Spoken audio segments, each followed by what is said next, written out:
கூடாது என்கின்ற சூழ்நிலை உருவாக்கி கொண்டிருக்கிறார்கள். இன்றைக்கு கூட ஒரு திரைப்படம் வந்திருக்கிறது. நான் திரைப்படத்தை சொல்வதற்கு காரணம், அந்த திரைப்படத்தை தயாரிப்பது தமிழகத்தினுடைய ஆளுங்கட்சி, அந்த குடும்பம். அந்த படத்திலே இருக்கிற வசனத்தை பற்றி சொன்னார்கள். காங்கிரஸ் தான் இந்தியை திணித்ததாம், இவர்கள் தான் எதிர்க்கிறார்களாம்.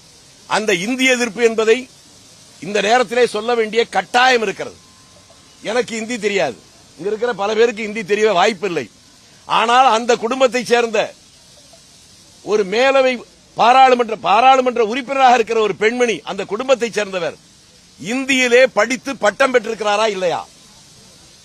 அந்த குடும்பத்தில் இருக்கிற ஒரு இளைஞர் மத்தியில் அமைச்சராக இருந்தபோது அன்றைய முதலமைச்சரிடம் கேட்ட நேரத்தில், எப்படி இந்த இளைய வயதிலேயே அவன் சிறப்பாக பணியாற்றினான் கேட்டபோது, அவனுக்கு ஆங்கிலத்தை விட இந்தி மிக நன்றாக தெரியும், ஆகவே அவனுக்கு அங்கே மரியாதை இருக்கிறது சொன்னாரா இல்லையா? ஊரிலே இருக்கிறவன் எல்லாம் நீ அம்மா என்று அழைக்க முடியாது, மாதாஜி என்றுதான் அழைக்க வேண்டும், அப்பா என்று அழைக்க முடியாது, பிதாஜி என்றுதான் அழைக்க வேண்டும் என்று ஊருக்கு சொல்லிவிட்டு தன் வீட்டில் இருக்கிற பெண்களையும் பிள்ளைகளையும் எல்லாருக்கும் இந்தி கற்றுத் தந்திருக்கிறார்களே. நான் அவர்களை பகிரங்கமாக கேட்கிறேன், இந்தி இந்த நாட்டில் ஆட்சி மொழியாக வராமல் சட்டத்தில் தடுத்ததற்கு ஒரே காரணம் சஞ்சீவ் ரெட்டி.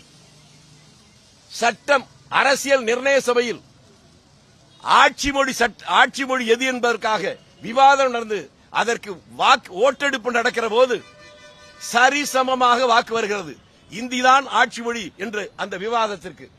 அந்த நேரத்தில் சேர்பர்சனாக இருந்த சஞ்சீவ ரெட்டி தன்னுடைய வாக்கை இந்தி மொழிக்கு எதிராக போட்டதால் தான் அரசியல் சட்டத்திலேயே இந்திய ஆட்சி மொழியாக தடுக்கப்பட்டது. ஆக நீங்கள் எதை உயிர்கொள்கை என்று சொல்லி இன்றைக்கு படம் எடுக்கிறீர்களோ, அந்த உயிர்கொள்கை இந்தி ஆட்சி மொழியாக வராமல் தடுத்த அந்த சஞ்சீவ ரெட்டி இந்திய நாட்டுடைய ஜனாதிபதி தேர்தலுக்கு நின்ற போது நான் சொல்லது நண்பர்களே, அவருடைய தந்தை பெரியார் சொன்னது, விடுதலை எடுத்து பார்த்துக் கொள்ளுங்கள், 1000 இருந்தாலும் விவிகிரி பார்ப்பனன், சஞ்சீவ ரெட்டி நம்மாள் என்பது மட்டுமல்ல, திராவிடன் என்பது மட்டுமல்ல, இந்தி இன்றைக்கு ஆட்சி மொழியாக வருவதை தடுத்தவனே அவன்தான். அவனுக்கு நீங்கள் வாக்களிக்க வேண்டும் என்று சொன்னபோது அன்றைய முதல்வர் உங்களை போன்ற ஊடகத்தின் மத்தியிலே நின்று அவர் சொன்ன பதில், உங்களில் ஒருவர் கேட்கிறார், உங்கள் தந்தை சொல்லி இருக்கிறார் என்று. அதற்கு சொன்னது, தந்தைக்கு வயதாகிவிட்டது, ஏதேதோ பிதற்றுகிறார். இவருடைய இந்தி எதிர்ப்பு போராட்டம் அது. நான் பகிரங்கமாக கேட்கிறேன், 1967 வரை தமிழ்நாட்டில் அரசு பள்ளிகளில் தமிழ்தான் மொழியாக பாடமொழியாக இருந்தது. அதற்கு பின்னாலே ஆங்கிலத்தில் ஒருவருக்கு காங்கிரஸ்காரன் காரணமா, அதற்கு பின்னாலே வந்த திராவிட இயக்கங்கள் காரணமா? ஆக சொல்வதற்கும் செய்வதற்கும் சம்பந்தம் இல்லை. தமிழ் மொழிக்காக அந்த காலத்திலே திருக்குறளை மொழியிலே கொண்டு வந்து பல சாதனைகளை செய்வதற்கு தலைவர் காமராஜ் காரணமாக இருந்தார். அதையெல்லாம் மறைத்துவிட்டு போலித்தனமாக இருக்கிறார்கள். நாங்கள் இப்படி வருவதற்கு காரணம் ஒன்றை இன்றைக்கு ஒரே ஒரு செய்தியை சொல்லுகிறேன், பல பேருக்கு தெரிய வாய்ப்பில்லை. 1972 தலைவர் காமராஜ் திருச்சிக்கு வருகிறார். அங்கிருந்து கரூருக்கு போக வேண்டும். அப்போது அவருக்கு நீரிழிவு நோய் இருந்த நேரம். அப்போதெல்லாம் அவர் போகிற வழியில் அவருடைய உதவியாளர்கள் எங்கெல்லாம் டிபி இருக்கிறதோ அங்கெல்லாம் ஒரு நிறுத்துவார்கள். ஒன்று இறங்கி அவர் சிறுநீர் கழிப்பார், இல்லை என்றால் பரவாயில்லை போ என்பார். அந்த 72 திருச்சியிலிருந்து போகிற போது திருச்சிக்கு அடுத்து பெட்டவாய்த்தலையிலே ஒரு டிபி, குளித்தலையிலே ஒரு டிபி, மாயனூரிலே ஒரு டிபி, கரூரிலே ஒரு டிபி. அவர் திருச்சியை விட்டு புறப்பட்டவுடன் அவருக்கு பின்னாலே போன நான் அது பார்த்த காட்சி அது. அத்தனை டிவிகளும் கேட்டே மூடப்பட்டு பூட்டப்பட்டு விட்டது. போகிற வழியிலே அவர் சிறுநீர் கடிக்க கூட விடக்கூடாது என்பதற்காக. எப்படிப்பட்ட வக்கர புத்தி என் கண் முன்னாலே இன்னமும் இருக்கிறது. குளித்தலை தாண்டியதற்கு பின்னாலே அவர் போக வேண்டும் என்கிற போது சாலை ஓரத்திலே நம்மை போல அவரும் சாலை ஓரத்திலே சிறுநீர் கடித்து விட்டு போனார். அவர் அதை பற்றி கவலைப்படவே இல்லை.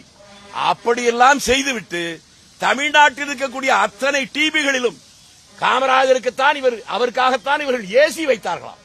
எப்படிப்பட்ட பம்மாத்து வேலை நண்பர்களை! 2-3 நாட்களுக்கு முன்பாக அந்த கட்சியுடைய மிக முக்கிய தலைவர்கள் ஒருவர், காமராஜரை மட்டுமல்ல உலகத்தில் இன்றைக்கு ஒரு தலைவருக்கு 100க்கும் மேற்பட்ட நாடுகளில் சிலை இருக்கிறது என்றால் மகாத்மா காந்திக்கு. அந்த காந்தியை பற்றி பேசுகிறது, என்னடா காங்கிரஸ்காரன், காந்தியே உள்ள படுக்க வச்சவனே நாங்க தாண்டா, உங்களுக்கெல்லாம் என்னடா இருக்கு என்று கேட்கிறார். அது என்ன உள்ள படுக்க வச்சு எனக்கு புரியல. துரைமுருகனை உள்ள படுக்க வச்சோன்னா எனக்கு புரியுது, பொன்முடிய உள்ள படுக்க வச்சோம்னா புரியுது, டிஆர் பால உள்ள படுக்க வச்சோம்னா புரியுது, பேசினவரே உள்ள படுக்க வச்சாங்க அப்படின்னு சொன்னா புரியுது. ஆனா மகாத்மா காந்தியை உள்ள படுக்க வச்சுதான். அட பாவிகளா, நீங்க எல்லாம் வெள்ளை சட்டை வேட்டி கட்டுவதற்கு காங்கிரசும் காந்தியும் செய்த தியாகம், அதனால் தான் வந்திருக்கிறீர்கள். ஒரே ஒரு துயரம், இந்த நாடு சுதந்திரத்துக்காக போராடி கொண்டிருக்கிற போது காங்கிரஸ் மட்டும் என்று சொல்ல மாட்டேன், கம்யூனிஸ்டுகளும் முஸ்லீம் லீக்கும் சேர்ந்து போராடித்தான் சுதந்திரம் வந்தது. சுதந்திரத்துக்காக போராடியவன் தெருவில் இருக்கிறான்.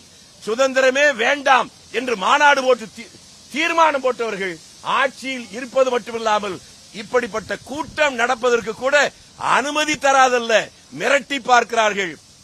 வெள்ளைக்காரன் காலை நக்கி பிழைத்தவர்களுக்கே இந்த திமிர் இருக்குமானால் அந்த வெள்ளைக்காரனை எதிர்த்து போராடி தங்கள் வாழ்க்கையை அழித்துக் கொண்ட காங்கிரஸ்காரனுக்கு என்ன இருக்கும் என்பதை 4 மாதம் கழித்து புரிந்து கொள்வார்.